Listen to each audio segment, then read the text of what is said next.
Hello everyone, आप सभी का फिर से स्वागत है। ये घटना चक्र पॉलिटी का डिस्कशन है जिसमें हमारा टॉपिक चल रहा है राष्ट्रपति प्रेसिडेंट। इससे पहले वाले सेशन में प्रश्न संख्या 22 तक ऑलरेडी हम लोगों ने कंप्लीट कर लिया था। आज का जो सेशन है प्रश्न संख्या 23 से स्टार्ट करेंगे। डिस्कशन को स्टार्ट करने से पहले मैं बता दूं कि इसका पीडीएफ अवेलेबल है। अगर आपको पीडीएफ चाहिए तो Telegram channel, Telegram quiz group या चैनल के कम्युनिटी बॉक्स में जाइए, वहां पर इसके रिगार्डिंग में इंफॉर्मेशन को अपडेट कर दिया गया है। तो स्टार्ट करते हैं। भारत में राष्ट्रपति के चुनाव के लिए चुनाव मंडल के सदस्य होते हैं। प्रश्न संख्या 23 में पूछा गया कि राष्ट्रपति के चुनाव के लिए चुनाव मंडल के जो सदस्य होते हैं, कौन कौन सदस्य होते हैं। तो लोकसभा के चुने हुए सदस्य, राज्यसभा के चुने हुए सदस्य और राज्य विधानसभा के चुने हुए सदस्य। पहला, दूसरा, तीसरा सही है, सी ऑप्शन याद रखिएगा। 24 नंबर है, भारत के राष्ट्रपति चुने जाते हैं किनके द्वारा। भारत के राष्ट्रपति चुने जाते हैं राज्यसभा, लोकसभा और राज्यों की विधानसभाओं के निर्वाचित सदस्यों के द्वारा, डी ऑप्शन। 25 नंबर है, भारत का राष्ट्रपति चुना जाता है। भारत का जो राष्ट्रपति है किसके द्वारा चुना जाता है, तो आपको मालूम है, कमेंट करके बताइए। लोकसभा के निर्वाचित सदस्यों के द्वारा, राज्यसभा के और विधानसभा के निर्वाचित सदस्यों के द्वारा। तो इसमें जो ऑप्शन होना चाहिए सही ऑप्शन नहीं है। 26 नंबर है, निम्नलिखित में से कौन राष्ट्रपति के चुनाव प्रकरण के लिए सही नहीं है।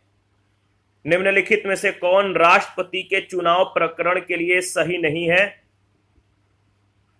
तो निर्वाचक मंडल के अपूर्ण होने के आधार पर राष्ट्रपति का चुनाव स्थगित किया जा सकता है। ये जो है मतलब कि सही नहीं है, डी ऑप्शन।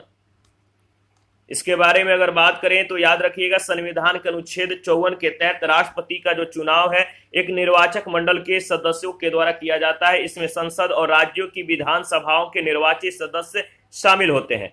दिल्ली और पुदुचेरी की विधानसभाओं के निर्वाचित सदस्यों को भी इसमें शामिल किया गया है। अनुच्छेद 56 के तहत 56 के तहत राष्ट्रपति अपने पद ग्रहण की तारीख से 5 वर्ष की अवधि तक पद धारण करता है। वह अपने पद की अवधि समाप्त हो जाने पर भी तब तक पद धारण करता है जब तक कि उसका उत्तराधिकारी अपना पद ग्रहण नहीं कर लेता। अनुच्छेद 62(1) के अनुसार अगर बात करें तो राष्ट्रपति की पदावधि की समाप्ति से हुई रिक्ति को भरने के लिए निर्वाचन पदावधि की समाप्ति से पहले ही पूर्ण कर लिया जाएगा। निर्वाचक मंडल के अपूर्ण होने पर यानी किसी विधानसभा के बर्खास्त होने की वजह से राष्ट्रपति का चुनाव स्थगित नहीं किया जा सकता है। अनुच्छेद 71(4) के अनुसार राष्ट्रपति के चुनाव को इस आधार पर भी चुनौती नहीं दी जा सकती है कि निर्वाचक मंडल अपूर्ण है। राष्ट्रपति के निर्वाचन के मामले में सुप्रीम कोर्ट ने निर्णय दिया कि राष्ट्रपति पद के लिए निर्वाचन को इस आधार पर न तो स्थगित किया जा सकता है और न ही अवैध ठहराया जा सकता है कि किसी राज्य विधानसभा को भंग कर दिए जाने के कारण निर्वाचक जो नामावली है वो अधूरी थी। तो डी सही नहीं है, डी ऑप्शन करेक्ट ऑप्शन नहीं है। मतलब ऑप्शन करेक्ट है बट स्टेटमेंट सही नहीं है। 27 नंबर है, भारत के राष्ट्रपति के उम्मीदवार के प्रस्ताव का अनुसमर्थन किया जाना चाहिए कम से कम कितने निर्वाचकों के द्वारा। भारत के राष्ट्रपति के उम्मीदवार के प्रस्ताव का अनुसमर्थन किया जाना चाहिए कम से कम अगर बात करें तो देखिए इसमें जो ऑप्शन दिया गया सही ऑप्शन नहीं है। याद रखिएगा 50, पहले 10 था।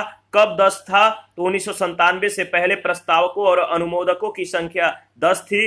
लेकिन राष्ट्रपति और उपराष्ट्रपति निर्वाचन अधिनियम 1952 के तहत भारत के राष्ट्रपति, याद रखिएगा, राष्ट्रपति पद के उम्मीदवार के लिए कम से कम 50 निर्वाचकों का प्रस्तावक होना आवश्यक है और साथ ही कम से कम 50 निर्वाचकों के द्वारा प्रस्ताव का अनुसमर्थन भी किया जाना जरूरी है। 28 नंबर है, निम्न कथनों पर विचार कीजिए। भारत में राष्ट्रपति चुनाव के निर्वाचन मंडल में आपको बताना है, पहला है विधानसभा के निर्वाचित सदस्यों के मत का मूल बराबर होता है राज्य की जनसंख्या बटा राज्य की विधानसभा में निर्वाचित सदस्यों की संख्या गुणे 100 की जनसंख्या। दूसरा है एक निर्वाचित संसद सदस्य के मत का जो मूल होता है वो कैसे होता है, तो दिया गया है कि सभी निर्वाचित विधानसभा सदस्यों के मतों का कुल मान बटा निर्वाचित संसद सदस्यों की कुल संख्या। तो देखिए दूसरा स्टेटमेंट बिल्कुल सही है, ठीक है, बी ऑप्शन इसका सही जवाब हो जाएगा। इसमें एक और स्टेटमेंट है वो भी सही नहीं है कि आखिरी चुनाव में 5000 मतदाता थे, तो केवल बी ऑप्शन, केवल दूसरा स्टेटमेंट सही है। राष्ट्रपति का चुनाव का जो तरीका है, जो मतलब कि फॉर्मूला है, अनुच्छेद 55 में वर्णित है, उल्लेख किया गया है, जिसके अनुसार केवल कथन 2 सही है।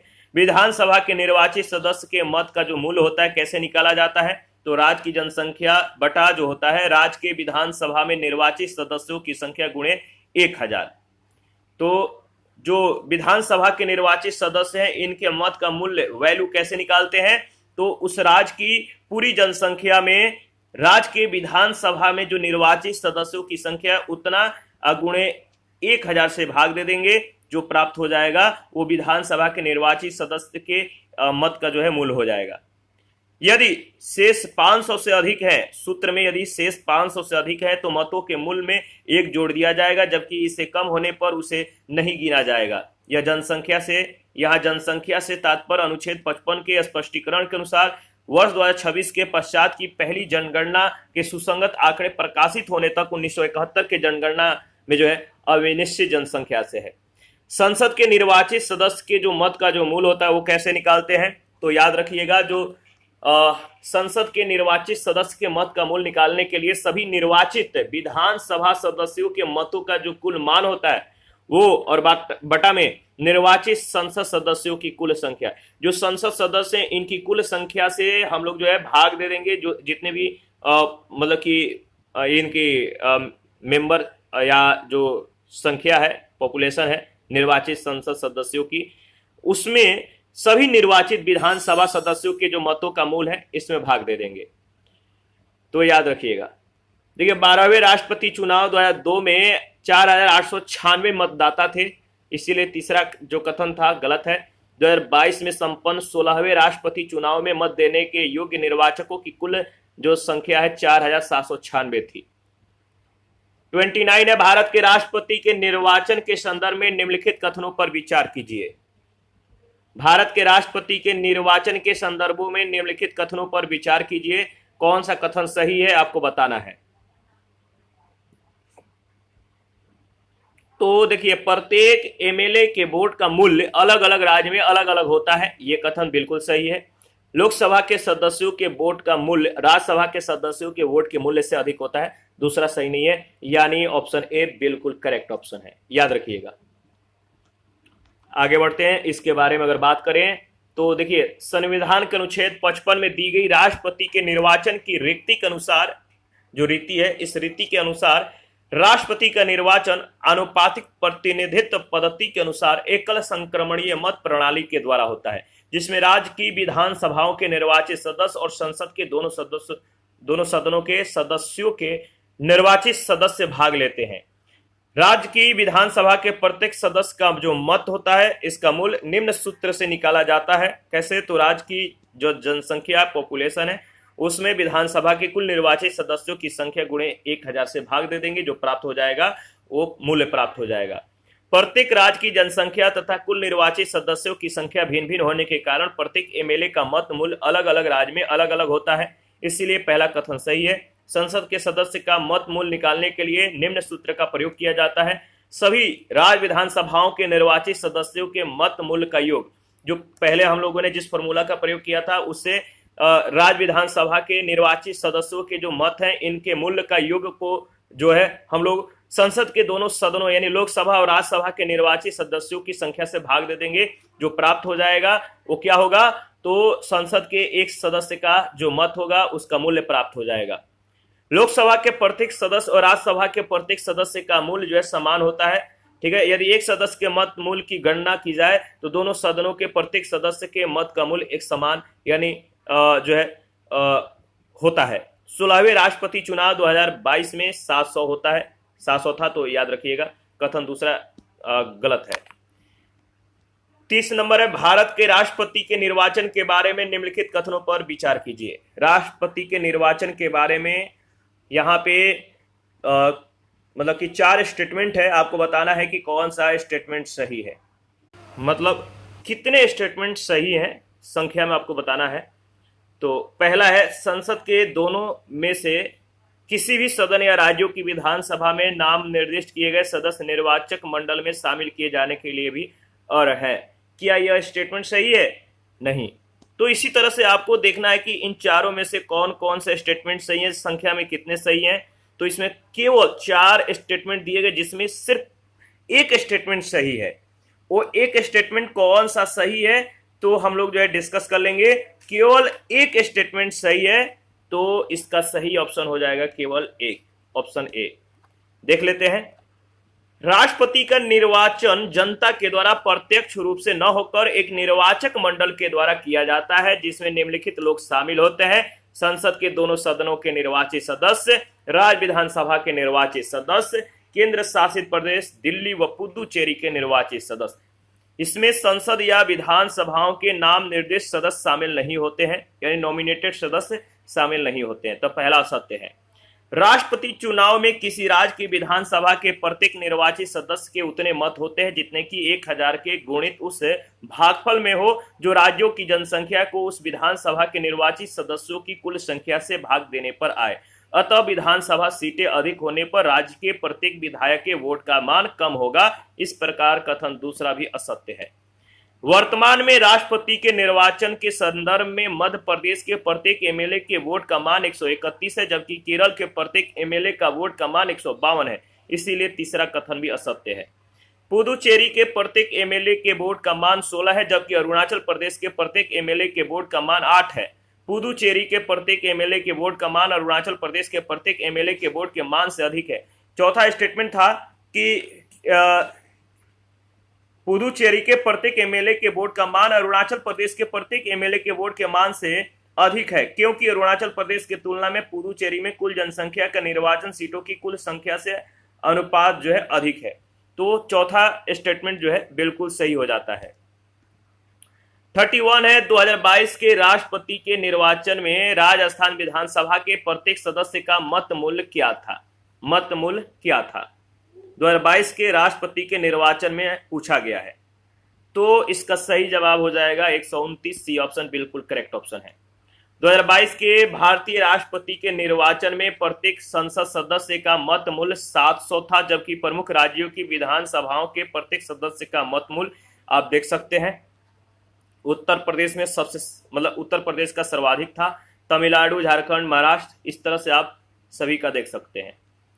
32 है। राष्ट्रपति के निर्वाचन में राज्य का मुख्यमंत्री मतदान करने के लिए पात्र नहीं होता यदि राष्ट्रपति के निर्वाचन में राज्य का मुख्यमंत्री मतदान करने के लिए पात्र नहीं होता है यदि क्या बताइए? तो देखिए, अगर बात करें यदि वह राज्य विधानमंडल में उच्च सदन का सदस्य हो, यानी सी ऑप्शन बिल्कुल करेक्ट ऑप्शन है, सी ऑप्शन। अनुच्छेद 54 के अनुसार राष्ट्रपति के चुनाव में राज्य विधानमंडल के उच्च सदन यानी विधान परिषद के सदस्य मतदान नहीं कर सकते हैं। यदि मुख्यमंत्री इस सदन का सदस्य है तो वह राष्ट्रपति के चुनाव में मतदान करने के लिए पात्र नहीं होता है। 33 नंबर है। भारत के राष्ट्रपति के चुनाव में राज्य की विधानसभा के प्रत्येक निर्वाचित सदस्य के वोटों की संख्या उस राज्य के जनसंख्या को विधानसभा के कुल निर्वाचित सदस्य संख्या के द्वारा विभाजित कर प्राप्त भागफल की 1000 के गुणकों के बराबर होती है।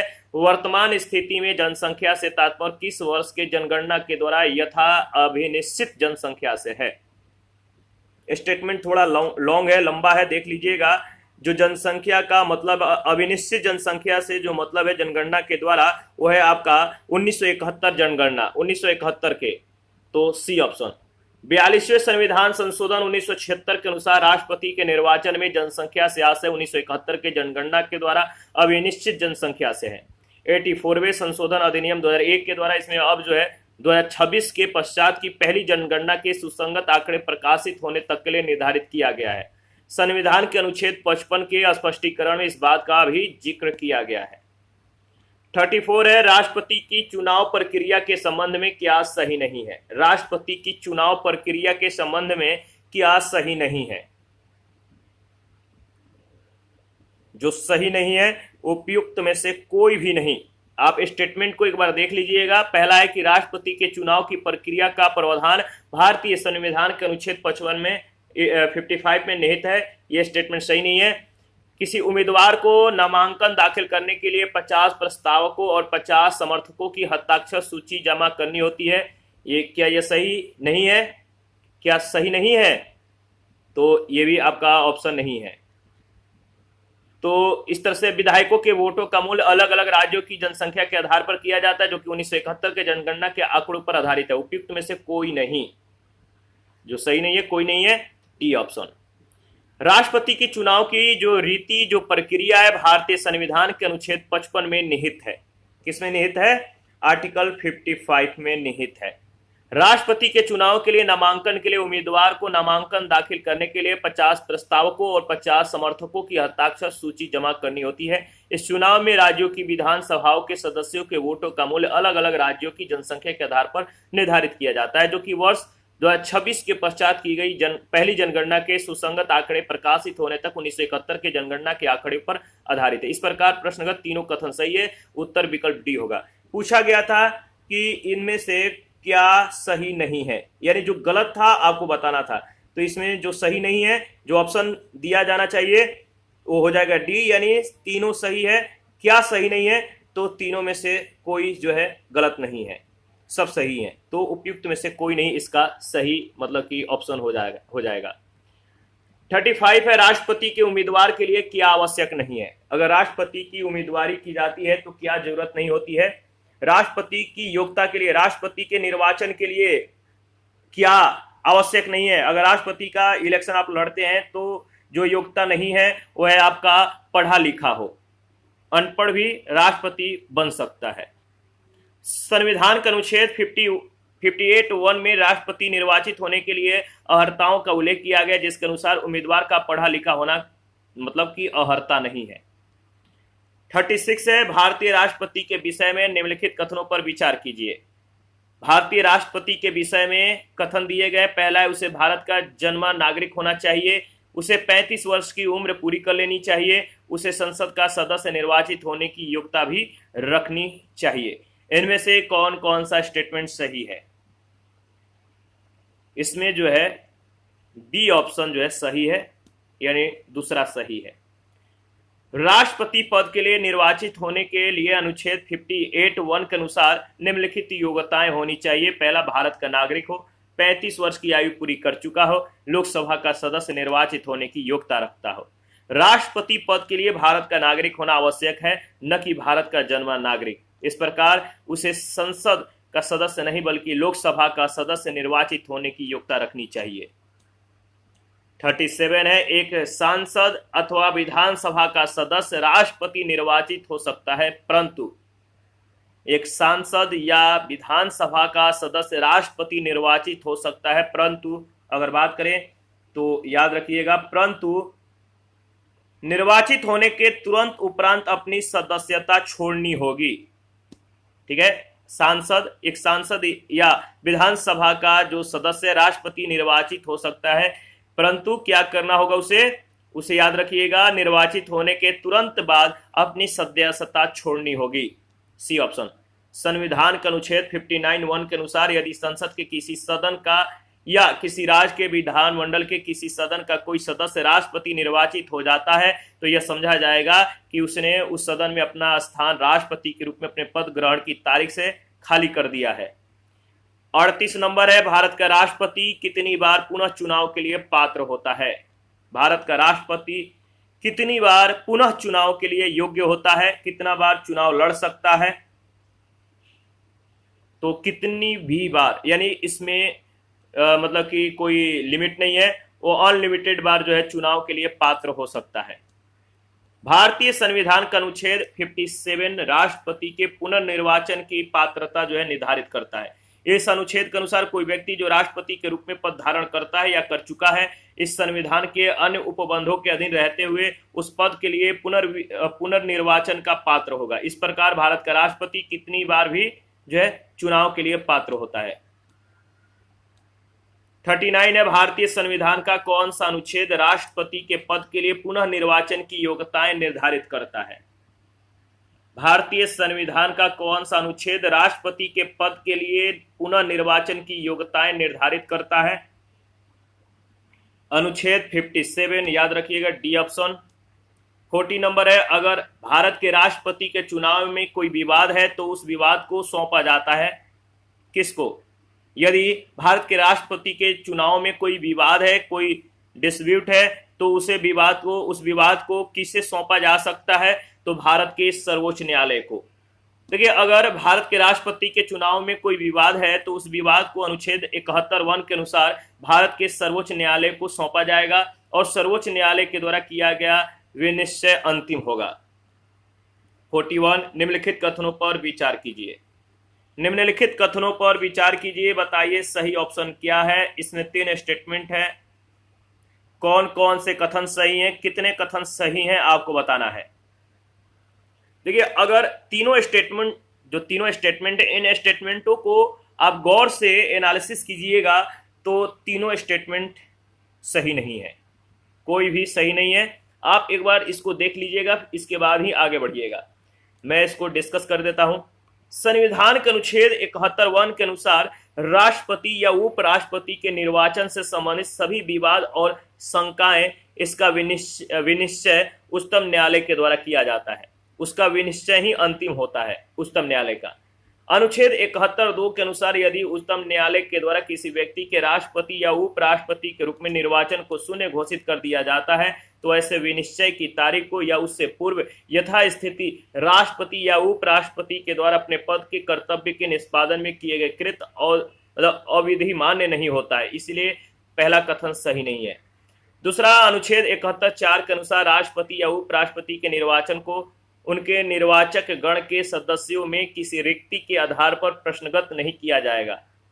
अतः भारत के राष्ट्रपति पद के लिए निर्वाचन को इस आधार पर स्थगित नहीं किया जा सकता है कि कुछ राज्यों की विधानसभाएं विघटित हो गई हैं, उनके निर्वाचन होने अभी बाकी हैं। तो दूसरा कथन भी सही नहीं है। तीसरा है, संविधान के अनुच्छेद 111 के तहत कोई विधेयक राष्ट्रपति को अनुमति के लिए प्रस्तुत किए जाने पर उस पर अनुमति देने के लिए किसी भी समय सीमा का प्रावधान नहीं किया गया है, इसलिए तीसरा भी सही नहीं है। 42 है, राष्ट्रपति 5 वर्ष तक अपने पद पर रहता है। राष्ट्रपति 5 वर्ष तक अपने पद पर रहता है, तो सही जवाब है अपने पद ग्रहण के दिन से अपने पद ग्रहण के दिन से जो है 5 वर्षों तक रहता है। तो सही जवाब हो जाएगा सी ऑप्शन। अनुच्छेद 56(1) के अनुसार राष्ट्रपति अपने पद ग्रहण के दिन से 5 वर्ष के अवधि तक पद धारण करता है। 43 है, भारत के राष्ट्रपति अपना त्याग पत्र किसको संबोधित करके देते हैं? भारत के राष्ट्रपति अपना त्याग पत्र किसको संबोधित करके देते हैं? सही जवाब हो जाएगा उपराष्ट्रपति, यानी बी ऑप्शन। अनुच्छेद 56(1) क के अनुसार भारत का राष्ट्रपति अपना त्याग पत्र उपराष्ट्रपति को संबोधित करके देता है और उपराष्ट्रपति इसकी सूचना लोकसभा अध्यक्ष को तुरंत देता है, अनुच्छेद 56(2) के अनुसार। 44 है, भारत का राष्ट्रपति अपना त्याग पत्र किसको सौंपता है? काफी महत्वपूर्ण सवाल है, बहुत बार पूछा गया है। सही जवाब क्या है, कमेंट में बताइए। भारत का राष्ट्रपति अपना त्याग पत्र किसको सौंपता है? भारत के उपराष्ट्रपति को, बी ऑप्शन बिल्कुल करेक्ट ऑप्शन है। 45 है, भारत के राष्ट्रपति को उसके पद से हटाया जा सकता है। भारत के राष्ट्रपति को उसके पद से हटाया जा सकता है, किसके द्वारा? तो याद रखिएगा संसद के द्वारा, डी ऑप्शन बिल्कुल करेक्ट ऑप्शन है। अनुच्छेद 56 के खंड 1 के खंड ख के अनुसार संविधान का अतिक्रमण करने पर राष्ट्रपति को अनुच्छेद 61 में उपबंधित जो है रीति से संसद के द्वारा चलाए गए महाभियोग के माध्यम से उसको पद से हटाया जा सकता है, राष्ट्रपति को। 46 है, भारतीय संविधान के किस अनुच्छेद के तहत राष्ट्रपति पर महाभियोग चलाया जा सकता है?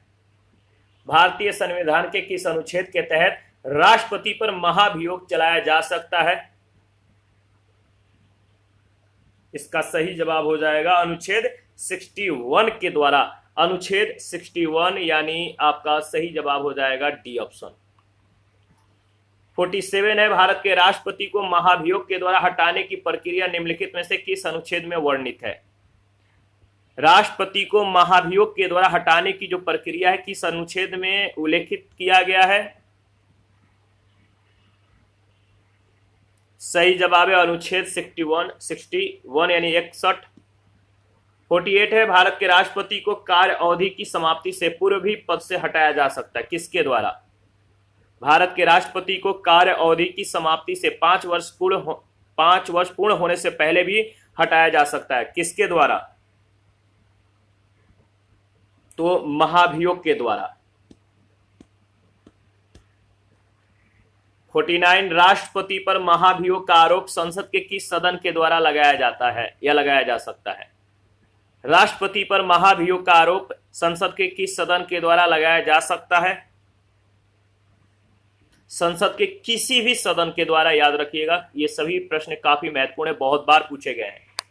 राष्ट्रपति पर महाभियोग चलाने की जो प्रक्रिया का वर्णन है अनुच्छेद 61 में किया गया है। अनुच्छेद 61(1) के अनुसार राष्ट्रपति पर महाभियोग का जो आरोप है संसद का कोई भी सदन लगाएगा। अनुच्छेद 61(3) के अनुसार दूसरा सदन उस आरोप का अन्वेषण करेगा या कराएगा, और ऐसे अन्वेषण में राष्ट्रपति को स्वयं उपस्थित होने का तथा अपना प्रतिनिधित्व कराने का जो अधिकार होगा। प्रश्न संख्या 50, भारतीय संविधान का कौन सा अनुच्छेद राष्ट्रपति के महाभियोग से संबंधित प्रावधानों को प्रदान करता है? भारतीय संविधान का कौन सा अनुच्छेद राष्ट्रपति के महाभियोग से संबंधित प्रावधानों को प्रदान करता है? सही जवाब है अनुच्छेद 61, सी ऑप्शन बिल्कुल करेक्ट ऑप्शन है। आगे बढ़ते हैं, प्रश्न संख्या 51, भारतीय संविधान के निम्नलिखित अनुच्छेदों में से कौन सा भारतीय राष्ट्रपति के महाभियोग से संबंधित है? भारतीय संविधान के निम्नलिखित अनुच्छेद में से कौन सा भारतीय राष्ट्रपति के महाभियोग से संबंधित है? तो अनुच्छेद 61। 52 है, निम्न में से भारत के राष्ट्रपति पर महाभियोग लगाने का अधिकार किसे है? भारत के राष्ट्रपति पर महाभियोग लगाने का जो अधिकार है किसे दिया गया है?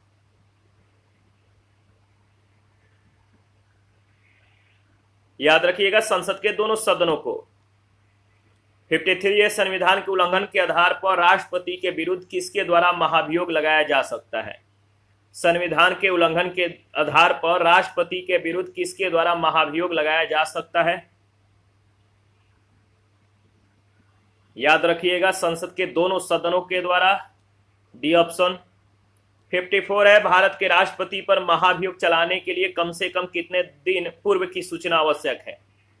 भारत के राष्ट्रपति पर महाभियोग चलाने के लिए कम से कम 14 दिन की जो है पूर्व सूचना होनी चाहिए, तो बी ऑप्शन। भारत के राष्ट्रपति पर महाभियोग संविधान के अतिक्रमण के आधार पर चलाया जा सकता है जब संसद का कोई सदन इस प्रकार का आरोप लगाए। संविधान के अनुच्छेद 61(2) के अनुसार ऐसा कोई आरोप तब तक नहीं लगाया जाएगा जब तक कि ऐसा आरोप लगाने की प्रस्तावना किसी ऐसे संकल्प में अंतर्विष्ट नहीं है, जो कम से कम 14 दिन की ऐसी लिखित सूचना के दिए जाने के पश्चात प्रस्तावित किया गया है। इस प्रकार 14 दिन की अग्रिम सूचना के साथ ही संकल्प सदन के कुल सदस्य संख्या के कम से कम 1/4 सदस्यों के हस्ताक्षर भी होनी चाहिए। उस सदन की कुल सदस्य संख्या के कम से कम 2/3 बहुमत के द्वारा ऐसा संकल्प भी पारित होना चाहिए। 55 है, निम्नलिखित में से कौन सा भारत के राष्ट्रपति के निर्वाचक गण का तो भाग है परंतु उसके महाभियोग अधिकरण का भाग नहीं है? कौन सा भारत के राष्ट्रपति के निर्वाचक गण का तो भाग है परंतु उसके महाभियोग अधिकरण का भाग नहीं है? तो राज्यों की विधानसभाएं, डी ऑप्शन। अनुच्छेद 61 के अनुसार राष्ट्रपति पर महाभियोग एक अर्ध न्यायिक प्रक्रिया है जो संसद में चलाई जाती है। इसमें राज्यों की विधानसभाएं भाग नहीं लेती, जबकि अनुच्छेद 54 ख के अनुसार राज्यों की विधानसभाओं के निर्वाचित सदस्य राष्ट्रपति के निर्वाचक गण का भाग है। राज्यों की विधान परिषदें राष्ट्रपति के निर्वाचक गण का भाग नहीं है, तो याद रखिएगा। 56 भारत के राष्ट्रपति के महाभियोग की प्रक्रिया है। भारत के राष्ट्रपति के महाभियोग की जो प्रक्रिया है बताइए। इसका सही जवाब हो जाएगा 56 का ऑप्शन ए, अर्ध न्यायिक प्रक्रिया, ऑप्शन ए याद रखिएगा। 57 है, राष्ट्रपति का रिक्त स्थान भर लिया जाना चाहिए कितने माह में? राष्ट्रपति का रिक्त स्थान कितने माह में भर लिया जाना चाहिए? तो 6 माह में, 6th मंथ। संविधान के अनुच्छेद 62(1) के अनुसार राष्ट्रपति की पदावधि की समाप्ति से हुई रिक्ति को भरने के लिए निर्वाचन पदावधि की समाप्ति से पहले ही पूर्ण कर लिया जाएगा। अनुच्छेद 62 के अनुसार यदि रिक्ति राष्ट्रपति के मृत्यु, पद त्याग या पद से हटाए जाने के कारण हुई है तो उसके रिक्ति को भरने के लिए निर्वाचन रिक्ति होने की तारीख के पश्चात यथाशीघ्र और प्रत्येक दशा में 6 माह बीतने से पहले किया जाएगा। 58 है, पदासीन राष्ट्रपति की पदावधि की समाप्ति से भिन्न किसी कारण से उत्पन्न होने वाली रिक्ति की दशा में रिक्ति भरने के लिए निर्वाचन आवश्यक हो जाना चाहिए। तो याद रखिएगा, सही जवाब हो जाएगा तो रिक्ति होने की तिथि से 6 माह के भीतर। राष्ट्रपति के पद रिक्त होने से पहले ही 6 माह के भीतर उनके पद को भर लिया जाना चाहिए, चुनाव हो जाना चाहिए, याद रखिएगा।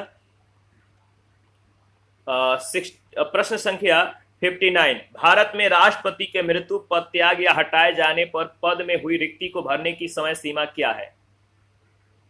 भारत में राष्ट्रपति के मृत्यु, पद त्याग या हटाए जाने पर पद में हुई रिक्ति को भरने की जो समय सीमा है 6 मंथ है, 6 माह है।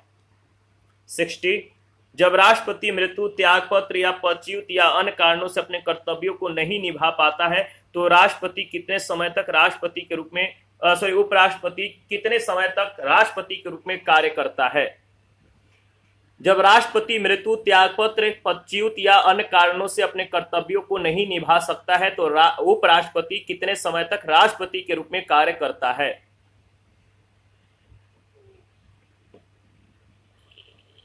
सही जवाब हो जाएगा 6 माह।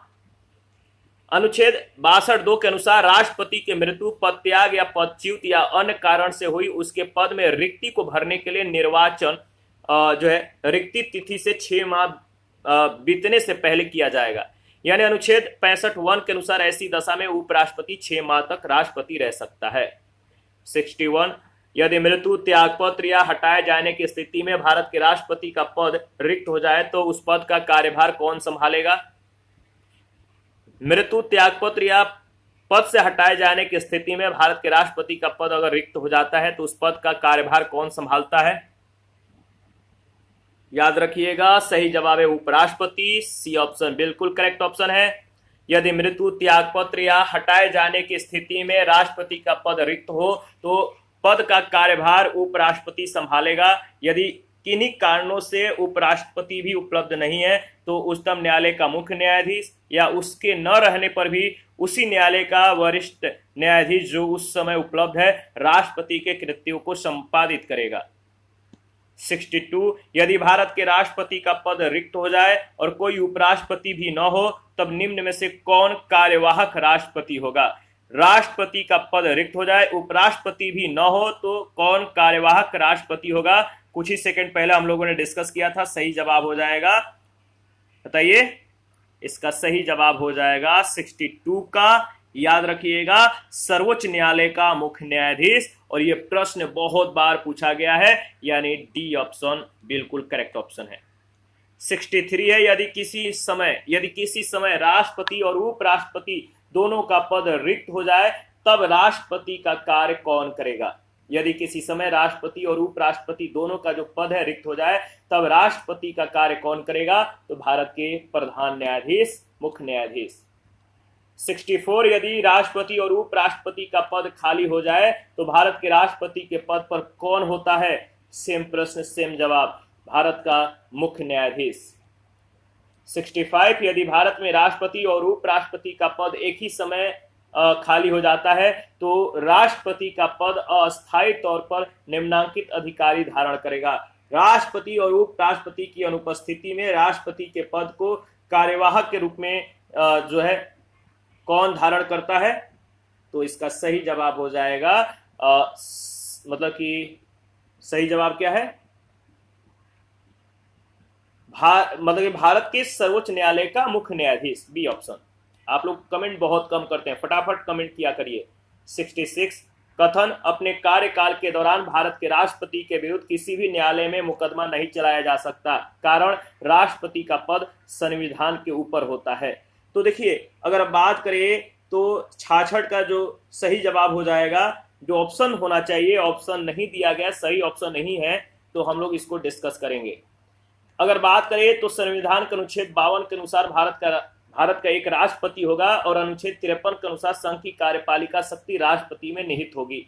लेकिन संसदीय शासन व्यवस्था होने के कारण राष्ट्रपति मंत्रिपरिषद के सलाह पर कार्य करता है। अनुच्छेद 361(1) के तहत राष्ट्रपति या राज्यपाल को उनके द्वारा किए गए शासकीय कार्यों के लिए विधिक कार्यवाही से उन्मुक्ति प्राप्त है। अनुच्छेद 361(2) के अनुसार अपने कार्यकाल के दौरान राष्ट्रपति के विरुद्ध किसी भी न्यायालय में आपराधिक यानी डांडिक मुकदमा जो है नहीं चलाया जा सकता, परंतु अनुच्छेद 361(4) के प्रावधान के तहत उनके द्वारा व्यक्तिगत हैसियत से किए गए कार्य के संबंध में उनके विरुद्ध जो है अनुतोष का दावा करने वाला दीवानी यानी सिविल मुकदमा जो है विस्तृत लिखित सूचना उन्हें या उनके कार्यालय में देने के 2 माह बाद जो है चलाया जा सकता है। 67 है, राष्ट्रपति लोकसभा को कब भंग कर सकते हैं। राष्ट्रपति लोकसभा को कब भंग कर सकते हैं, तो याद रखिएगा केंद्रीय मंत्रिमंडल की अनुशंसा पर, सी ऑप्शन। अनुच्छेद 85(2) के अनुसार राष्ट्रपति लोकसभा भंग कर सकता है, लेकिन राष्ट्रपति की यह शक्ति अनुच्छेद 74(1) के अधीन है, यानी वह ऐसा केंद्रीय मंत्री परिषद की अनुशंसा या सलाह पर ही कर सकता है। उल्लेखनीय है कि मंत्रिमंडल में कैबिनेट स्तर के मंत्री शामिल होते हैं, जबकि मंत्री परिषद में सभी यानी कैबिनेट और राज्य और उप मंत्री सभी शामिल होते हैं। हालांकि मंत्री परिषद के द्वारा लोकसभा में बहुमत खो देने पर उसके द्वारा दी गई लोकसभा को समय पूर्व भंग करने की सलाह राष्ट्रपति पर बाध्यकारी नहीं होती है। इस संदर्भ में राष्ट्रपति अपने विवेकाधिकार का प्रयोग कर सकता है।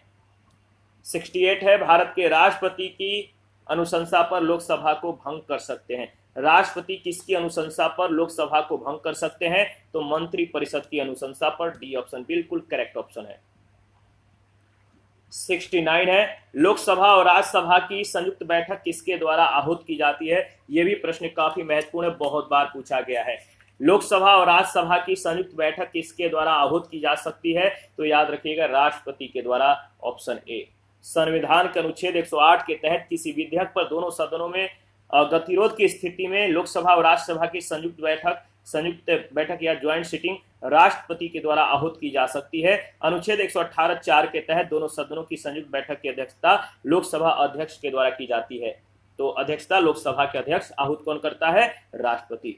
70 अनुच्छेद 108 के अंतर्गत लोकसभा और राज्यसभा की संयुक्त बैठक आहूत की जाती है किसके द्वारा। प्रश्न संख्या 70 है, अनुच्छेद 108 के अंतर्गत लोकसभा और राज्यसभा की जो संयुक्त बैठक होती है किसके द्वारा आहूत की जाती है, तो याद रखिएगा राष्ट्रपति के द्वारा, यानी ऑप्शन ए। 71 है, भारतीय संसद का संयुक्त अधिवेशन निम्नलिखित में से कौन एक बुला सकता है। भारतीय संसद का संयुक्त अधिवेशन निम्नलिखित में से कौन एक बुला सकता है, तो राष्ट्रपति।